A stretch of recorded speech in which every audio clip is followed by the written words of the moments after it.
Hello everybody. Today we'll begin a new chapter in our course on basic construction materials. Now of course when we talk about basic construction materials we essentially mean concrete, steel and asphalt. However, increasingly we see the role of different types of composites which are made not just with these materials but also with other polymers and plastics. So it's essential for us to understand the basics of polymers and plastics and how they are used to actually produce different types of composite materials. Right. So to begin with, it's just an introduction which probably will take you back to your school days where you learned about different forms of organic compounds, right? That's something that may be fresh in your memory because you would have recently finished your high school. So organic compounds obviously are those which are consisting primarily of carbon and carbon-based derivatives, right? So polymers are formed out of the combination of smaller units which we call as mers or monomers. Okay? A polymer simply means many mers, right, or many monomers joined together. You can have the same type of monomer repeating itself, or you can have two different types of monomers which combine together to form the polymer. Okay? So some of the common examples you would have already come across in your school days. You have polyethylene, right? Polyethylene is basically a polymer made out of chains of individual units of ethylene. You have polyvinyl chloride. Okay. The basic building block is still ethylene, but then one of the hydrogens is removed and chlorine is substituting one of the hydrogens. Then you have polypropylene. Okay. So again, these are simple addition polymers. You also have condensation polymers where two different compounds can join together, right? Now, depending upon the type of formation, you can get different types of polymer structures, and this is extremely important from the point of view of how these polymers actually behave. You have the linear structure where you have individual chains of these polymers which are somewhat loosely held together by secondary bonds. So these chains are mostly set apart from each other, but they are loosely held by secondary bonding. Secondary bonding you would have already learnt in science. Essentially we talk about van der Waals bond or hydrogen bonds and things like that. Okay. Sometimes you may have sufficient development of the chain itself, and then you may have branches coming out of the chain, right? From the main chain you have branches, but still individual polymer molecules are still chained with branches. They are not joined to adjacent polymer molecules. Okay? So these are called branched polymers. Okay? The next higher level of arrangement is basically cross-linking. So you have one chain here, and you form a bond or a link between the two chains. Okay, that's called a cross-linked polymer. So you see here, these links are basically connecting the different polymer chains. Now, obviously, you can realize that this kind of a material will not easily flow, right? This kind of a material, cross-linked material, will be stronger and stiffer as compared to linear or branched copolymers. Of course, the highest ever order or highest order in terms of polymers is the network or reticulated structure. Okay, it's also called reticulated structure. So here in the network structure you are forming bonds across the 3 dimensions. So essentially what this means is you now have a highly ordered network. Okay, so the type of materials that you're dealing with will actually fall into one of these categories. So some of the common compounds that you find as polymers can be one of these sorts of structures. So if you think about the simplest ones like linear polymers, the examples are polyethylene and polyvinyl chloride. Okay, when you go towards polymers that are cross-linked, one of the common examples is the vulcanized rubber. Okay, and further when you go to the networked or reticulated structure, you will have compounds like bakelite, okay, which are extremely hard and stiff. So these are examples of different types of compounds, and these structures will actually determine to a large extent what kind of behavior this material has. Primarily with polymers, we want to understand what happens when we heat these polymers. At high temperatures, how do they behave? How does the engineering property change when the temperature is increased or decreased? Okay, so that's the major aspect that affects polymer behavior, and that's what we'll talk about for the most part of this lecture. Now, the number of chains or number of individual units that link together to form a chain contribute obviously to the molecular mass or molecular weight of the polymer. So molecular weight is nothing but mass of a mole of chains. So you have several chains together. If you take 1 mole of those, right, you get the overall molecular mass of the material. Okay. The individual chains may have smaller number of units together or larger number of units together. But if you take one mole, it will be composed of several chains of different lengths. Okay. So, you can take the molecular weight as the average represented by all those chains together. Okay. The engineering properties of these polymers depends a lot on the molecular weight. The tensile strength generally increases with increase in molecular weight. So, as the molecular weight goes up, tensile strength also goes up. Why is that? Because just imagine a 3-dimensional network of these chains. Okay. If you have longer and longer chains, there is a good chance that these chains are anchored or interconnected. Even though they may be linear or branched, they need not be cross-linked or networked, but what will happen is they will start intertwining with each other because these are long chains. So, this intertwining will tend to increase the extent of strength that you can get out of this material. Okay. So, longer chains are entangled or anchored better.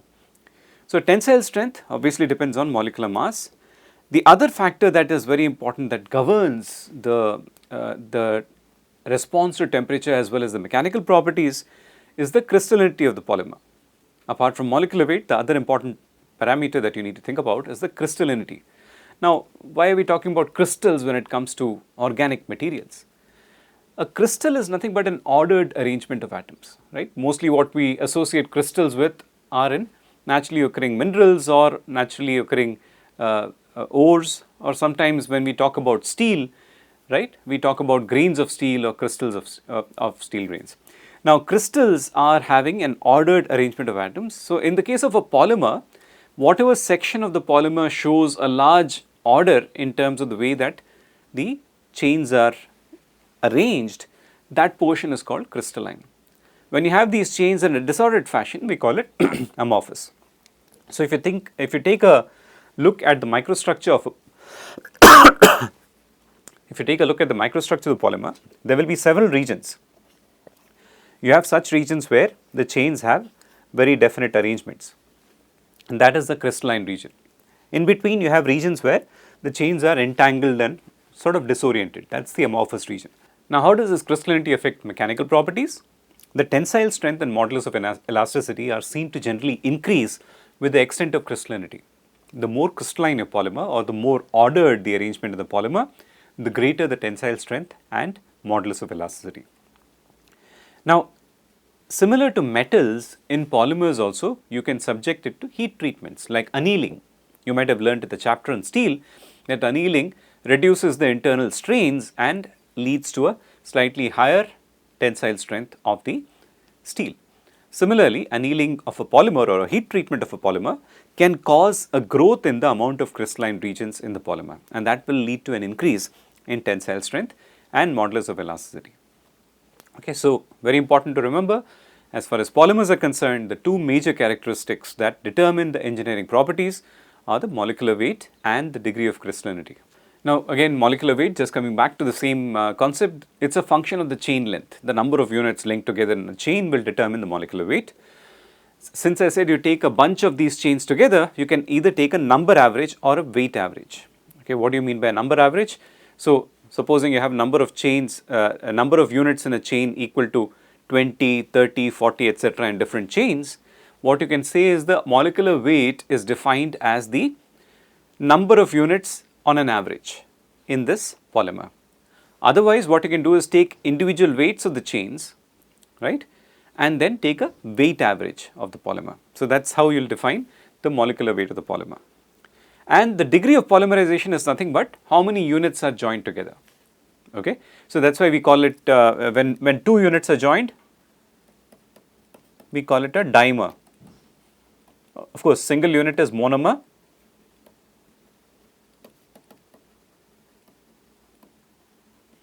three units is a trimer, and so on. Right. So, polymer simply is an extension of the number of units that you have. So, degree of polymerization just represents the number of units that you join together. Interestingly, you can control the properties that you get out of these polymers by controlling the number of units that can join together. And this is usually done during the processing of polymers by application of temperature and pressure. And of course, creating the right level of alkalinity in the system. Of course, we are not going to talk about that here, but just keep that in the back of your mind that you can actually process polymers to get different levels of polymerization. Now, as I said, mechanical characteristics like strength and modulus of elasticity are dependent a lot on the polymer characteristics like molecular weight and crystallinity. The other factors that may affect mechanical characteristics include rate of deformation, temperature, and presence of water, oxygen, and organic solvents.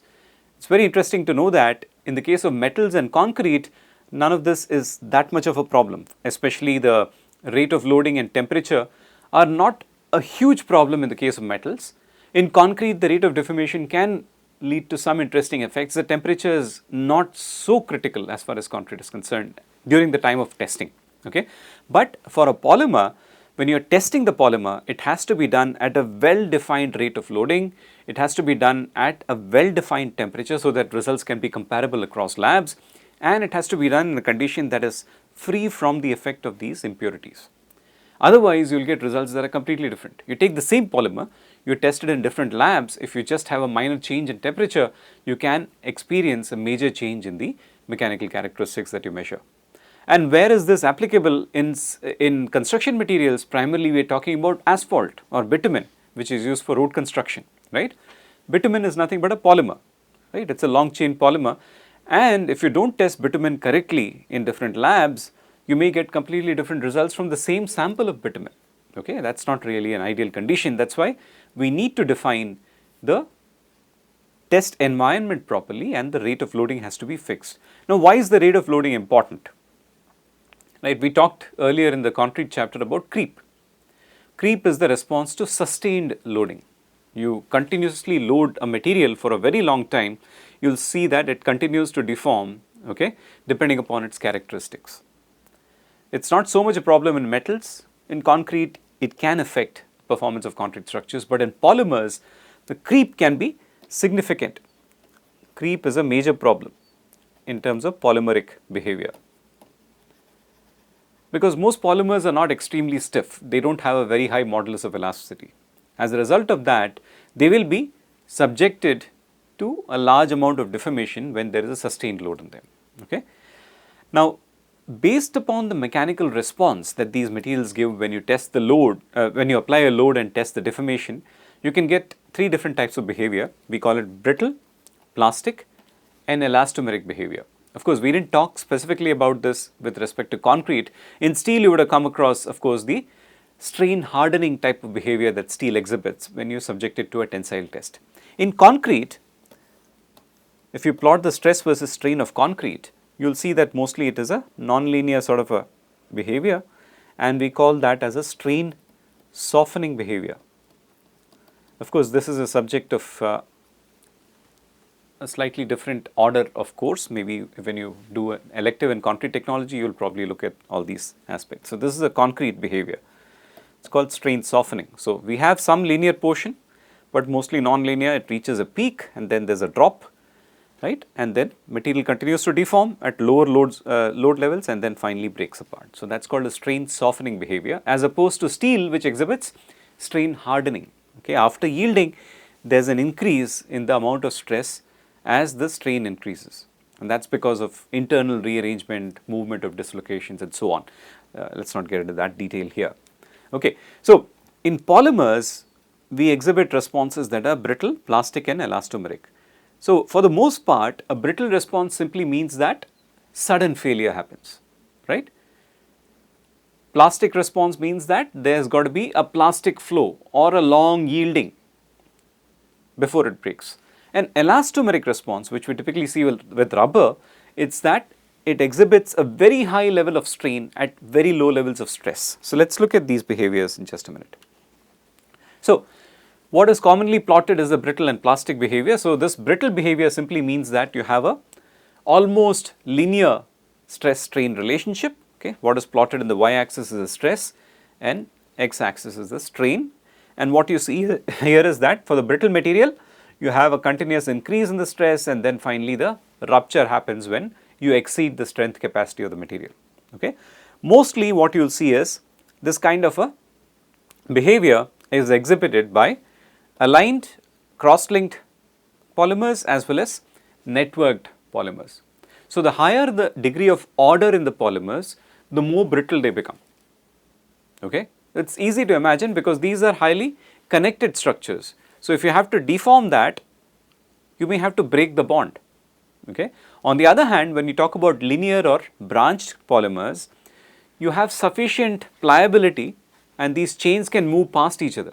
And because of that, you get a lot of plasticity or flow from the linear and branched copolymers. On the other hand, for cross-linked and reticulated materials, as you near failure, the bonds start breaking. Okay? The bonds between the atoms will start breaking. As a result, you get a brittle failure. Okay, let's see what happens in a linear and cross-linked, linear and branched polymer. Now, in the case of linear and branched polymers, there are amorphous regions and then there are crystalline regions. In some regions, the branches or the linear chains are arranged quite nicely. In other regions, they are entangled and don't really have a good shape. Okay, so what happens now? So, in this case, as you load, okay, you are going up in terms of the level of stress, but what starts to happen at that point of time is that you start aligning. During this process, you start aligning the entangled chains. You start aligning the entangled chains. So, you have some crystalline components which are not deforming, but the amorphous region of the polymer where you have entangled chains basically starts to stretch, and that is what is happening in this pre-peak region. Okay. So, what is happening is amorphous regions are elongating and causing and leading to the distribution of the stress better, and then you have an alignment of the crystalline regions at the point of the peak. Okay. When you have an alignment, the next step is that you have a continuous deformation and then the crystalline regions that have so formed will start to slide against each other. So, you will have the sliding of the crystalline regions, okay, as you continue to load, and once the sliding comes to a level which cannot be contained further, you have a rupture. That is what you see here in the case of a rupture. So, that is a plastic behavior. You have a slow growth up to the point of maximum stress, and that is where your polymer has been completely aligned. Okay. It is taking maximum load at that point. Beyond that, the polymer is almost entirely crystalline and the regions start sliding past each other. Please remember, because these are connected by weak bonds, so there will be sliding between the chains. There is not going to be any breakage of the bond, but sliding between the chains. But near failure, you will probably get close to a breakage sort of a behavior. Okay? So, that is essentially a plastic failure. Now, brittle behavior is common at low temperatures and high strain rates. Even a polymer that would otherwise exhibit plastic behavior, if you test it rapidly, if you test it very fast, it will exhibit brittle behavior. A polymer that is still flowable, if you test it at very low temperature, it becomes hard enough and rigid enough that it starts exhibiting brittle behavior. And this is a problem. Now, when you deal with common polymers, let us say you have your bucket, water bucket, right? You will see that with multiple uses, the bucket starts cracking. Why does it start cracking? It is because the material has become more and more brittle. In response to age, it has become brittle. Age implying exposure to ultraviolet radiation. Okay? That is another aspect that can change the properties of the polymer significantly. Okay? But then, as far as elastic response is concerned, brittle behavior can be commonly observed in low temperatures and at high strain rates. Again, applying this to the example of pavements or roads where bitumen is used, if the bituminous pavement serves in a condition where temperature can change significantly between 30 to 40 degrees Celsius to all the way to negative temperatures, what will happen in that case? When you go to negative temperatures, the behavior of asphalt will become very different. It will have low temperature thermal cracking or brittleness will be introduced, and there will be cracking in the pavement because of the cracking of the polymer, that is the bitumen. Okay? So, all these have practical connotations. Whatever you learn in the basic understanding of construction materials will have connotations to how these materials actually behave in real life applications. Okay. Now, we talked about the fact that in the case of a linear and branched polymer, you have a slow alignment of the polymer chains. Okay. Now, what if you take this polymer and do this alignment process before and then subject it to loading. In metals, in steel especially, you would have talked about a concept called cold working. So what is done in cold working? You have your steel and you are basically stretching it and increasing the extent of strain in the material so that it overcomes the yielding. It overcomes the yielding and then you unload. So what happens the next time that you load it, you directly make the material enter the strain hardening region. Now similar to cold working, there is a concept called drawing in polymers. So drawing is basically stretching the polymers prior to the use. Okay. So what you end up doing as a result of this is that you make the material stronger and stiffer. You increase the elastic modulus, you increase the tensile strength. However, just like cold working in steel, the effect of drawing on ductility is negative. You make the material less ductile. Please remember, the cardinal truth in most materials is that when you increase the strength, you will generally compromise on the ductility. When you increase strength, ductility will be compromised. You will be reducing ductility when strength increases. Okay. Again, in polymers, you can also do annealing after drawing, that means heat treatment after you do the stretching. That will tend to remove some internal strains, okay, and that may tend to reverse the effects of the drawing, and that may increase the extent of ductility you can get from these systems. But for polymers, we are not really that highly worried about ductility as we are with steel. Okay, what about elastomeric? Again, the brittle and plastic have been plotted here just for an example to show you the stress levels. But if you look at the elastomeric case, like for example, when you have amorphous chains that are kinked and heavily cross-linked, right, like in rubber, right. Now, if you increase the load, the strain increases significantly. There is an anomalous increase in the strain for very small increases in the stress, okay.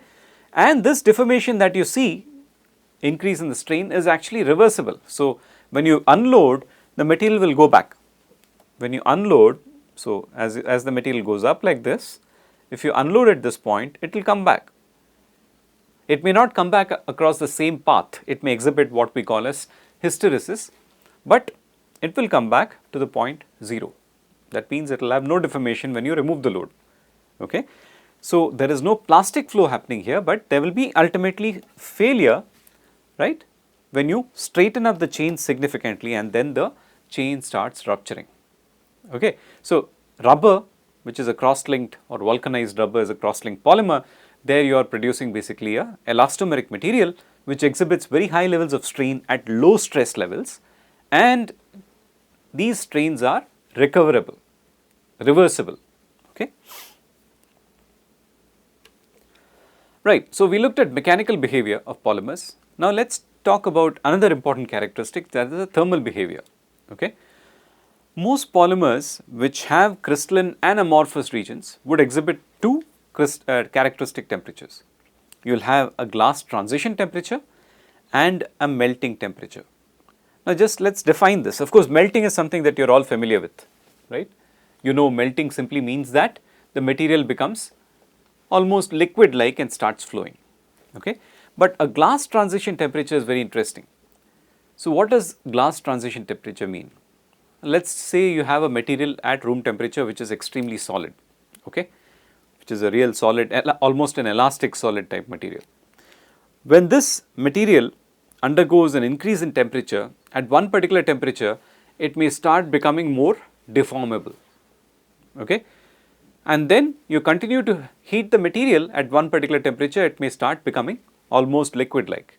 So, what has happened is there are two transformations that have taken place. One is from an elastic solid to a viscoelastic solid. That means it starts flowing, it is still solid, but it starts flowing, okay. But the other temperature, much higher temperature, is the melting temperature, where this viscoelastic solid has become a liquid, okay. But of course, materials usually exhibit several ranges of transformations, but these are the two important transformations. So, glass transition means that material changes from elastic or glassy solid to viscoelastic solid. That is the glass transition temperature, okay. Again, it has got practical connotations. For example, if you are using plastic pipes to carry hot water, depending upon the type of plastic and its glass transition temperature, you may actually not be able to push hot water through certain types of pipes. Why is that? Because at some temperature of the hot water, let's say you are putting boiling water 100 degrees Celsius through the pipe, right? At that temperature, some polymers may undergo this glass transition. That means they are changing their behavior from a hard elastic solid to a viscoelastic material. So, your pipe will start getting bent and warped because your shape is going to change when it starts flowing at that high temperature. Again, something very commonly observed when you actually take a PTFE bottle, right, water bottle, you empty the bottle and fill up hot water in it. What do you see happening? You see that the material gets deformed. It's very easy to press the bottle, right? When you have cold water in it, the bottle is rather stiff and hard. But when you fill hot water in it, the plastic basically undergoes a change in its temperature. That's why you should not fill up extremely hot water in the regular water plastic bottles. There are specialized bottles available which are a lot more temperature resistant. Right. Another behavior that you would have learned before is the thermoplastic versus thermosetting behavior. Thermoplastic simply means materials that exhibit flow as you increase the temperature. A thermosetting behavior relates to those materials that don't show any change with an increase in temperature until a point where they simply burn off. Okay? Until a point where they simply burn off. So, those are the two characteristics that are exhibited by different types of polymers. Let's take a look at what type of polymer exhibits what characteristic. Again, just to re-emphasize this aspect about glass transition temperature, what is plotted on the y-axis is specific volume. Specific volume is nothing but volume divided by mass. It's the inverse of density.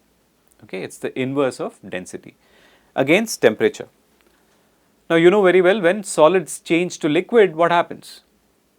Solids have a smaller volume for the same mass. Liquids, you have a greater volume for the same mass.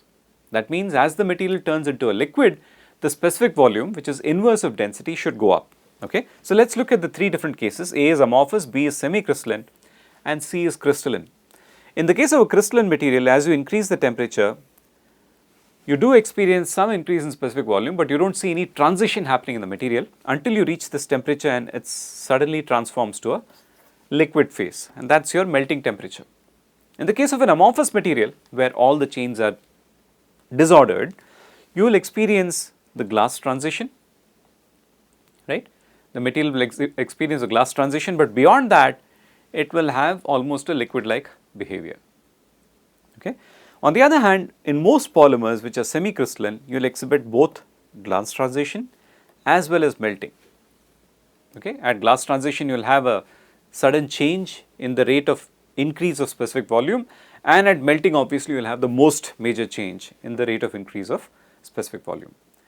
Right? So, when you consider different types of polymers, you will experience different types of behavior.